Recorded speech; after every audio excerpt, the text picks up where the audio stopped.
analysis on the new demographics in Africa's largest nation in terms of population. With me to lead this conversation is a data analyst, Mr. Babajide Ogunsawo, founder, Factbox. Nice to have you, Mr. Babajide. Thank you very much. It's great to be with the team this beautiful morning. Yes, and with me still in the studio is Mr. Bosun Omofaye, CEO, Frontier Africa Reports. My pleasure. Good morning, Mr. Data. I'm trying to coin that the man who makes data fun. Yes. Let me just put it that way. Okay. At least let's put it for that. Yeah. It's good to see you. Good morning to you. You know what? Yeah. Let's lock this down. Yeah. Let's lock this show down. We're in a lockdown phase 2, day 7. Mr. Babajide has experience. I tell people that the reason why you need a lockdown is to avoid casket down. So a lot of people are not finding it funny at home right now, but they should remember that you need a lockdown to avoid a casket down. But apart from that, for me, it hasn't been too difficult because it's media work and one can still fortunately go around. But it's not just about me, it's about millions of other Nigerians that are not able to go out, to get business done, to make money, and it's biting them hard. It's biting them hard. You know, I said the lockdown is necessary to avoid a casket down, but for many other Nigerians, millions of Nigerians, the lockdown is leading to a breakdown for them, to a breakdown. And I hope today during this discussion we'll be able to look at who are those that are really affected, profile of those that are affected, and what else the government can do to manage this crisis for them.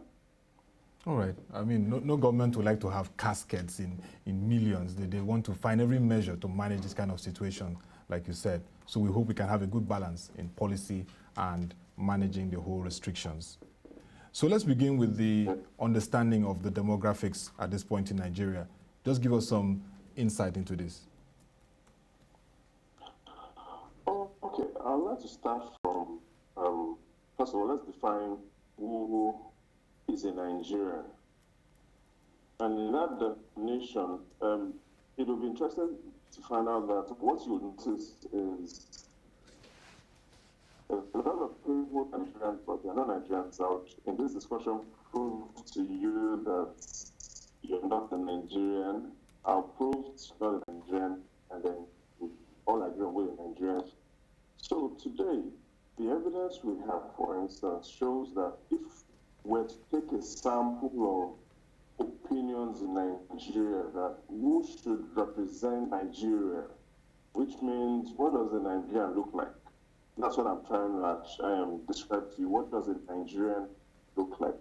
And the evidence today shows that of Nigeria, which means that if we're trying to pick a sample of a Nigerian, that is one criteria that defines the Nigerian. More than half of Nigerians, or more than half of people living in Nigeria, do not own a home.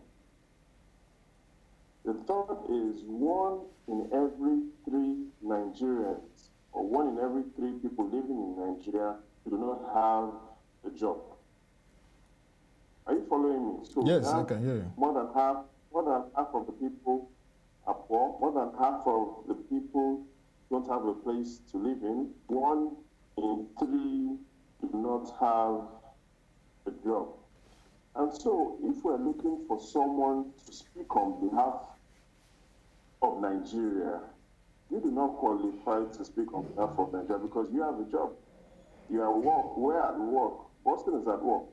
If we're looking for someone to speak on behalf of Nigeria, then the person is going to be a poor person. And so where I'm getting to is, my main point here is that all of us on this call that are having this conversation do not qualify to speak for who a Nigerian is, because we're not a good sample, we're not a good representative of that population. So in reality, what we are is we're black men living in Nigeria, and we are privileged to have a Nigerian passport. So we are just passport carrying black men. Because if one were to take a good sample, a good representation of the population, then we're poor samples, because we do not represent what is really going on in Nigeria. That right sample, if you want to pick a good sample of who a Nigerian is, you go pick that sample from those that are poor, those that don't have homes, those that do not have jobs and are only on part-time jobs. Very few people in Nigeria have full-time jobs. And that is the challenge we face today. So that is the first way to look at who is a Nigerian. So when you raise this very revealing statistics analysis, policy comes into place to ensure that measures like lockdowns are not affecting the mass which you've described, and this creates opportunities for all. So based on data and analysis, how can this improve? The first is, I hope you first of all believe that you are not a Nigerian now. Well, You're just a man. Mr. Boson, you heard what he said. It's a very big disenfranchisement. It's a serious disenfranchisement. We're all Nigerians, but we understand the wider picture you're presenting. No, he's making.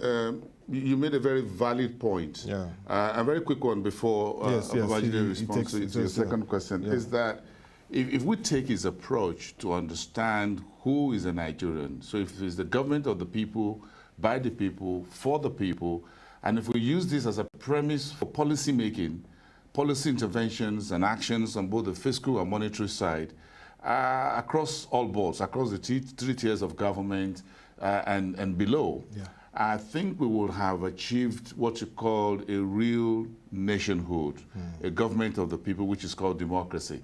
But when policies are made by the few, for the few, and by the few, then we're not having a real conversation about the ordinary Nigerians we're talking about. So I think maybe this is the time to actually bring the real Nigerian or the real Nigerian to the fore and use that real Nigerian as a basis of restructuring the country, politically, economically, socially speaking, infrastructure-wise, across all boards. Then we can have a very better country moving forward. Yeah. Yes. Babajide, please go ahead. So you can go on, Mr. Babajide. I'll speak a bit about who lives in Nigeria, and then we'll look at the opportunities and the challenges for those that live in Nigeria. And I started by saying it's a great day to be born and to be alive, to see all what is going on. And that's because the evidence we have today from the National Bureau of Statistics shows that 40% of those living in Nigeria live to celebrate their 70th birthday. And so anybody that you see in Nigeria today that is above 70 is an outlier. It is not the normal. It's an outlier.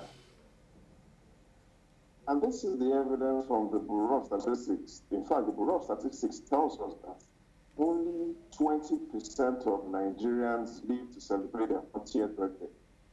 That is the fact. In other words, 80% of Nigeria's population is below 40 years old. So if you're listening and you're watching and you're above 40, you're older than 80% of Nigeria. That is the fact. The population is a young population. Majority are below the age of 40. Approximately half are below the age of 18.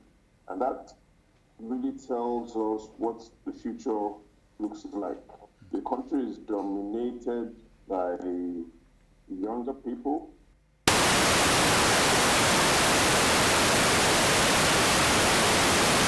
Digital, it's more jobs. We're looking at opportunities that the government and the country needs to start creating. So on entrepreneurship. Because at the moment, we are not creating enough job openings in private companies to be able to meet the supply of graduates. So it's not, you don't have to be Einstein to see that it's okay, it's growing, and we're not creating that aspect, which is job openings in the private sector. Then there's a crisis that is coming. There's a crisis that is coming. So back to the summary of Nigeria's current demographics, that is, very few people are old, 80 are young. The young are going into school. They get out of school. They need a source of income.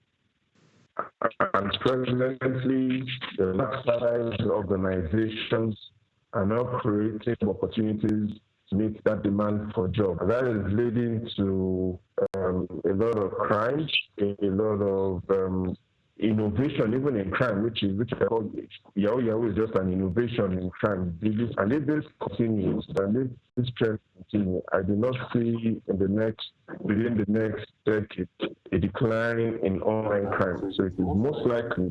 These demographics and the situation of that, the forecast for digital crime, especially in Nigeria, is rising, which is creative crime.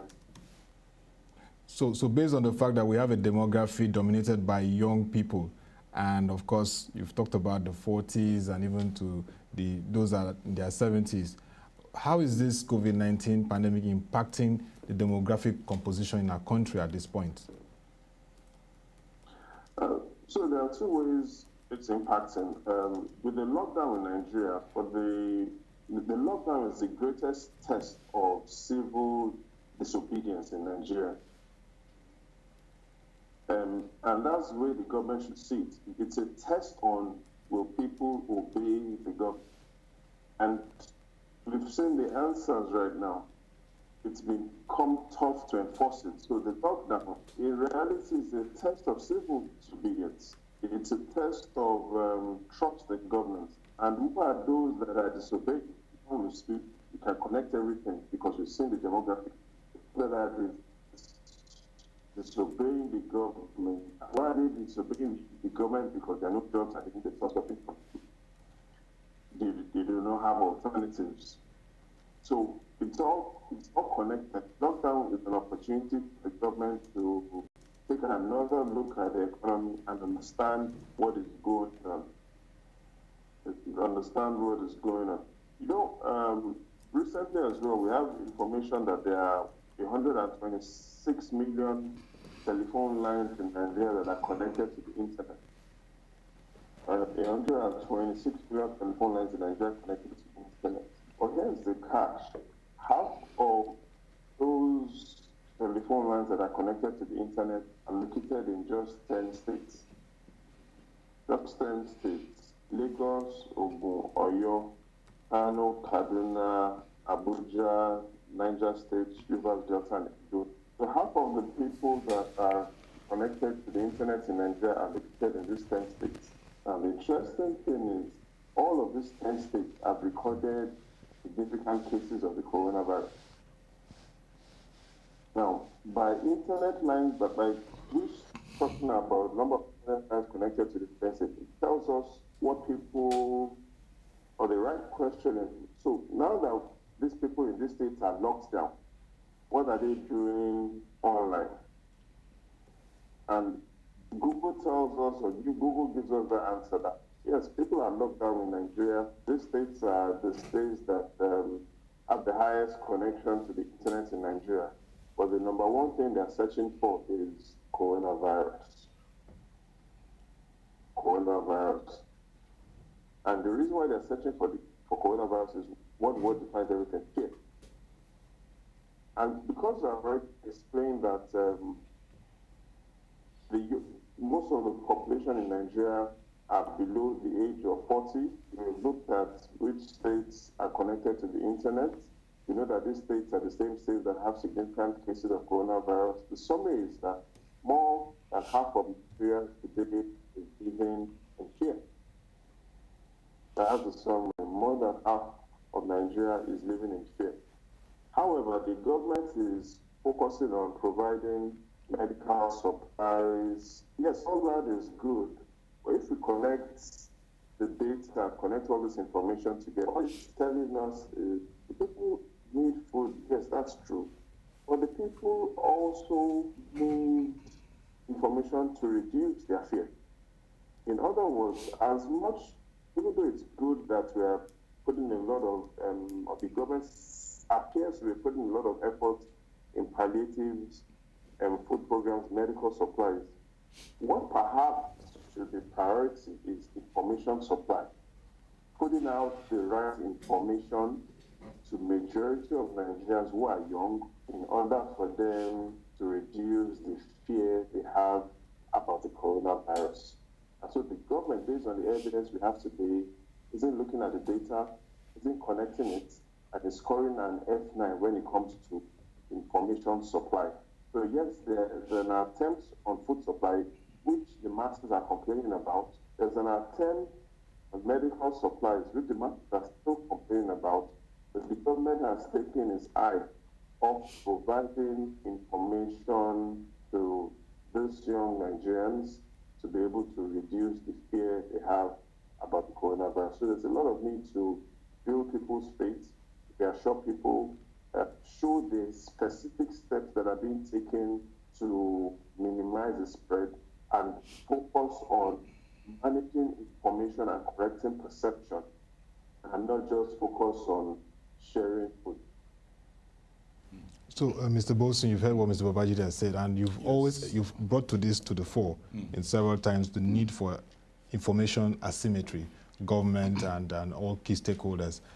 We've seen the daily briefing now from the COVID-19 task force. We've also seen the NCDC using their platforms to sensitize. What more needs to be done at this time to ensure that we're connecting with the young population that dominates the demography? I align myself with Babajide. You see, the kind of, let me put it, rebellious attitude from folks at the bottom of the pyramid right now is just what I call the wages of sin.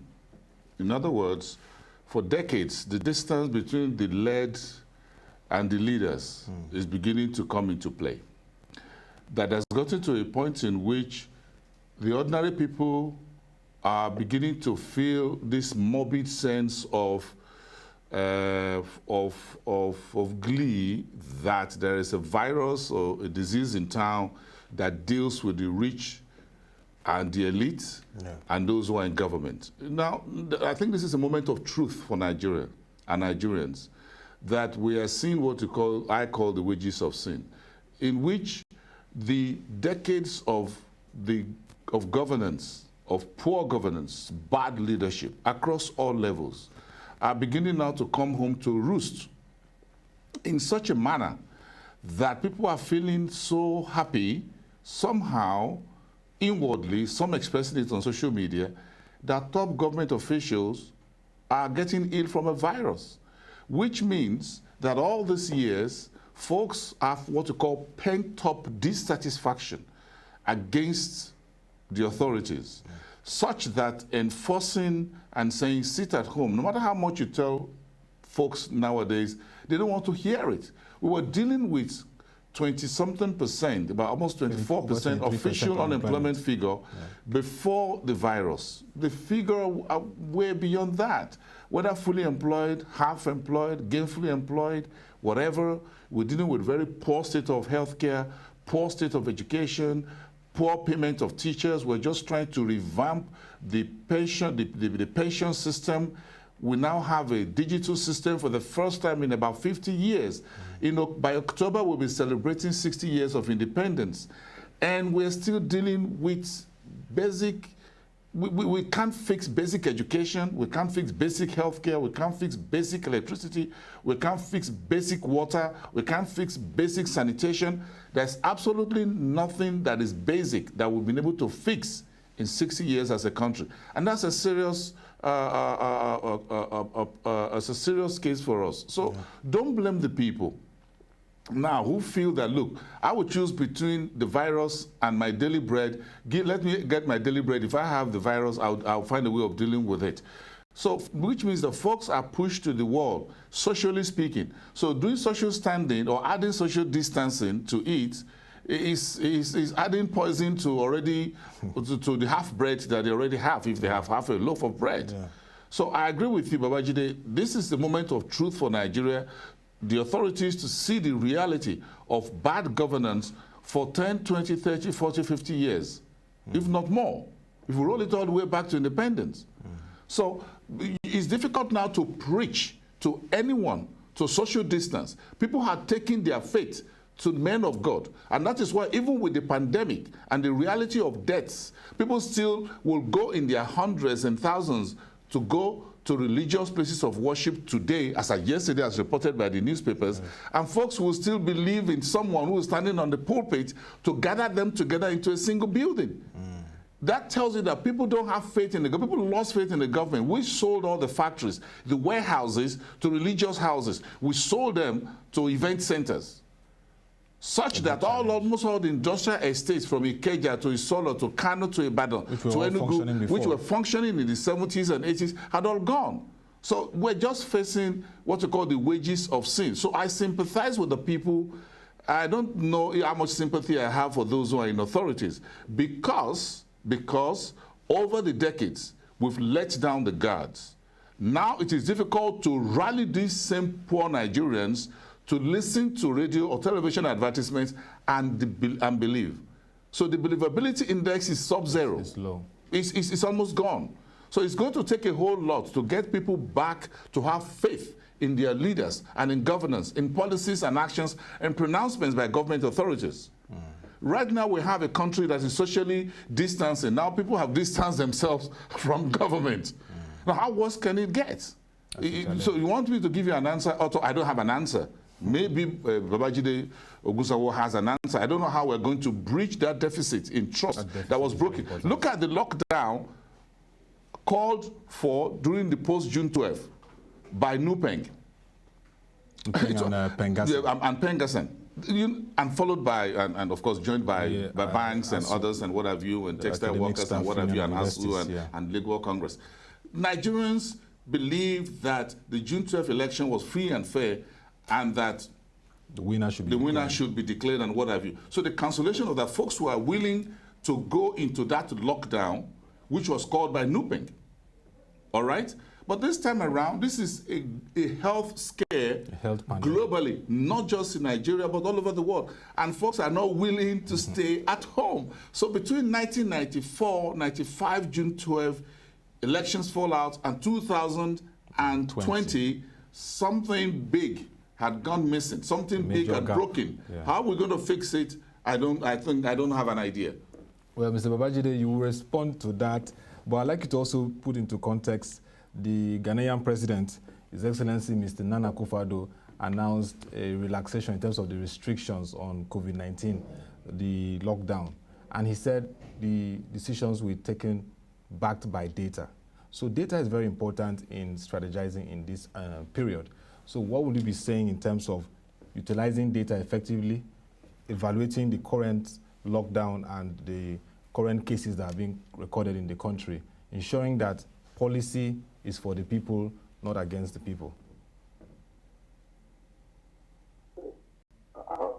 The major reason why Ghana is succeeding with the fight against coronavirus, that's because they are using data significantly better than Nigeria. A lot of officials in the Nigerian government are now reaching out to the likes of you, to the likes of Boston, to be able to collaborate and assist. Here's what I mean. The United States are able to fight this because they've tested 3.8 million people. South Africa has tested over 100,000 people. Ghana has tested over 60,000 people. Nigeria tested less than 10,000. In other words, for every 26,000 Nigerians, only one person has been tested. For every 26,000 Nigerians, only one person has been tested. Ghana, with a population severely lower than Nigeria, has tested over 60,000 people. The giant of Africa, the alleged giant of Africa, has tested less than 10,000. And so it makes us ask a fundamental question, which is, are the number from Nigeria correct? The number of cases we see from Nigeria today, less than 1,000, how accurate are those numbers? You know, Mr. Boston, today there are three types of Nigerians. Three types of Nigerians. The first category of Nigerians are those that do not have, that is category 1. Nigerians that do not have the virus, category 1, that's the lowest. Category 2 is Nigerians that have the virus and know that they have the virus. Category level 2, that's a higher danger level from category 1. Category 1 again was Nigerians that do not have the category 2 is Nigerians that have virus and know that they have the virus. Category 3 is the most dangerous level, which is Nigerians that have the virus but do not know that they have the virus. And that's the most dangerous level. Right now, the government is focusing on category 2, danger level 2, which is Nigerians that have the virus and know that they have the virus. But the greatest danger is level 3, which is people that have or do not know that they have the virus. And until we're able to understand these three different categories and understand that the highest probability is most of people in each of these categories to be able to use the demographics data, that most of the people in each of these three categories are likely going to be young. That is especially in category level 3, which is Nigerians that have the virus but do not know the virus. And the reason why we're looking at it in that perspective is because we have the data that shows that the majority of those living within the borders of this country are young people. So you're not most likely going to see, yes, a few very old people are going to have the virus, but you're not going to see a lot of 85-year-old Nigerians have the virus because you don't have a lot of 85-year-old people living in the country. You don't have a lot of 90-year-olds living in the country, but you have a lot of 30-something-year-olds, 20-something-year-olds, and those people, based on the data, go around very often because they do not have a job, so they are not calm. They are very restless. They are looking around, they are moving around, they are trying to look for opportunity, they're interacting with a lot of people. If you understand the demographics of the country and understand the challenges they face and their needs, that allows us to understand most likely where would they or who they will be interacting with, where will they be going to, and how we can use all of this data to manage it. So for instance, the NCDC, based on the evidence we have today, the NCDC attempts to treat children, right? They're making some efforts. But if they use the data, they will realize that their efforts will be maximized by collaborating with young Nigerians. Let me be very specific. On NCDC's Twitter handle, it has less than 700,000 followers. The video has 6.7 million followers. In other words, if David O tweets, it will have a better reach than if NCDC tweets. And so if I'm NCDC, and I know Davido has a lot of followers, then I need to find a way to collaborate with the likes of David O that a lot of Nigerians follow to be able to push out some of my messages. Because if Davido tweets that an additional 100 cases of coronavirus in Nigeria, there are more people that will see that message than even if NCDC tweets that message. So NCDC needs to understand the platforms that the young people are and how to pass preventive news to them. NCDC needs to understand that most people that are at home are interested in the coronavirus because Google has told us so. NCDC needs to know that the states that have access to the internet are few, and that is where the concentration is. If you want to minimize the spread of the virus, use those states as a means to reach out to more people. And I've talked about those 10 states that have half of the internet connection in Nigeria: Lagos, Ogun, Oyo, Rivers, Delta, Edo, Abuja, Niger, Kano, and Kaduna. As a means of an information strategy, use those states as a means to reach out and use the platforms that the young Nigerians, which we've shown a majority, use those platforms that they follow: Instagram accounts of popular Nigerians, their Instagram, their Twitter account, their Facebook accounts, to push out messages on how to prevent. If you start showing symptoms, test centers you need to go through, the facilities you need to go through, and build people's confidence in government's healthcare system. Yes, we all know that the government's healthcare system has been poorly managed, but at the moment, you are caught between the devil and the deep blue sea.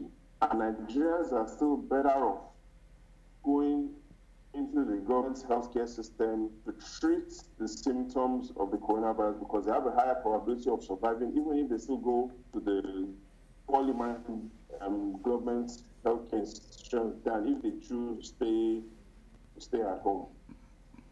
That's the evidence we have today. Yes, the healthcare system has broken, but if you have symptoms of coronavirus, you have a higher probability of surviving if you go to the government's poor healthcare system than if you choose to stay at home. So, Mr. Babajide, as we wrap up this conversation, what are your closing thoughts on the way forward in terms of policy coordination? We've seen that the president has collapsed key economic committees with key ministries to look at post-COVID Nigerian economic strategy. What will you be advising at this point? I say that the Nigerian president is the most advanced man in the world. So I don't think we have a deficit of advice. In fact, we have an advice surplus, as Bosil also knows. Everybody's advising. Yeah.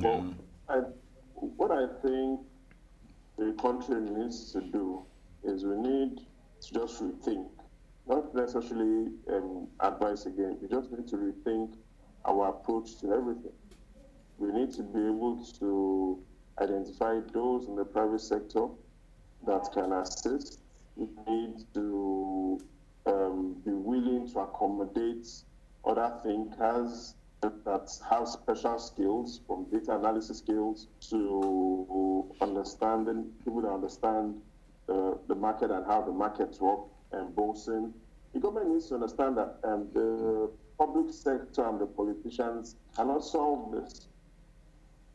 We need to tell ourselves the truth, and that is what has happened in Ghana. It is ridiculous that Nigeria has done 10,000 tests, and Ghana has done 6 times the amount of tests that has been done in Nigeria, even though their population is not even up to the population of Lagos State. And that is the fact that the government needs to see. Now, on the government's part, the government's excuse is that people are not coming forward to be tested. People are not saying they have the symptoms. But if people are not coming up to say they have the symptoms, that's feedback for the government. And that is because the people do not trust the government anymore. So the government cannot say people are not coming. Yes, people are not coming up to be tested because there's a trust problem. There's a trust deficit. People have chosen to take their destiny into their hands. People would rather die at home than die in the hands of the government. And that is feedback for the government.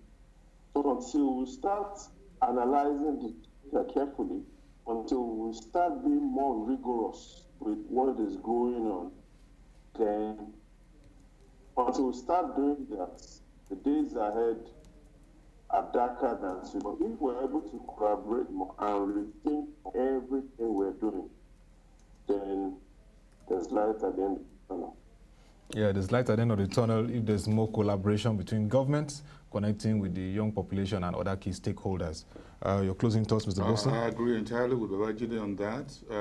But again, if you look at some of the references he's made about South Africa and Ghana in terms of testing, and I'm just watching online while the conversation was going on, the academic units in South Africa, there's just a video on now about the South African health the NHS version in South Africa is just thanking the academic units, that is the universities and the research institutes of the academia in South Africa for being a great partner in the number of tests being done. So this brings us back to most of my thoughts last week on the show, that we need to have our universities, research units, the laboratories and all that in this conversation. And moving forward, we've let them down.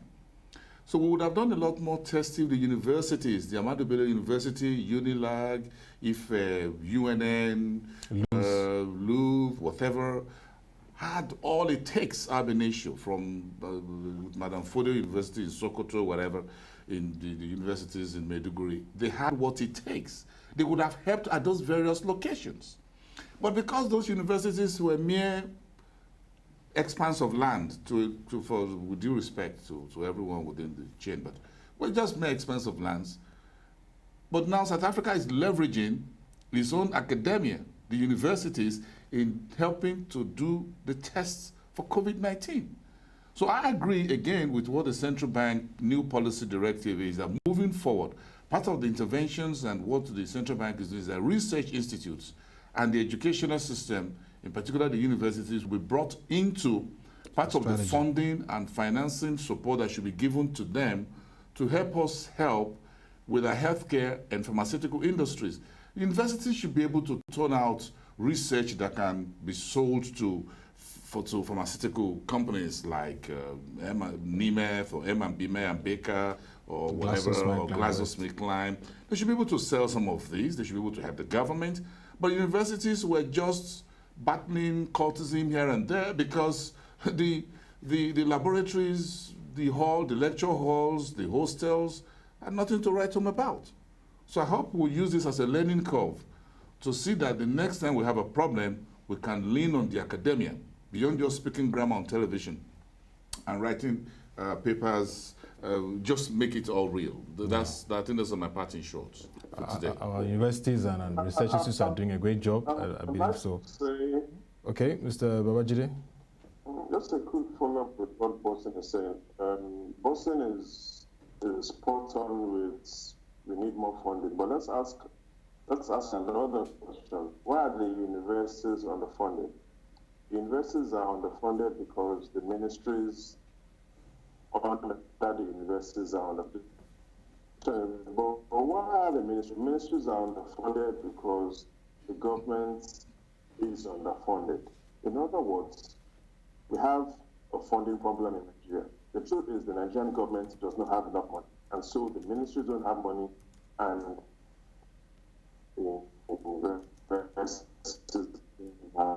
acknowledges that the country does not have and is not productive enough to be able to meet all of these needs. And I'll give you a quick instance as we round up. In the United States, the federal budget for medical research and development is $39 billion. That's in the United States, just for medical research and development, $9 billion. That is more than the entire budget of the federal government of Nigeria for everything the government wants to do. So today, we have information that in Nigeria, the Ministry of Health's budget per person in Nigeria is only $7. $7 per Nigeria. That's from the Ministry of Budget in Nigeria, an average of $7. In the United States, the average budget for health per person is $260. So why is our budget for health as poor at $7 per person? It's because the ministry doesn't have money. The ministry doesn't have the money because the government is not giving it money. The government is not giving it money because the government does not have money. So we will have to rethink creative ways to drive and attract inflows and boost funding so that I can connect with critical sectors and then connect with the young population and all other population demographics to drive our economy forward. Thank you very much, Mr. Babajide Ogunsawo, founder of Factsbox, who has helped us today, looked at the Nigerian demographics, the analysis amidst COVID-19 pandemic. Thank you very much for your incisive contributions today. And thank you very much, Mr. Bolson Omofaye. Thank you. CEO of Frontier Africa Reports. Thank you Thank you. It was nice having you for the show this morning. And that will be all for this edition of the Market Review. You can join our website, www.proshareng.com, to get further market reports and analysis. Also, ProShare has prepared for you a nice package this period of the pandemic. Log on to proshareng.com/COVID-19 to get market analysis and reports on how the COVID-19 is affecting global economies, African economies, and even Nigerian economy at this point. Till we come your way again, thank you for watching. Have a nice day and stay safe.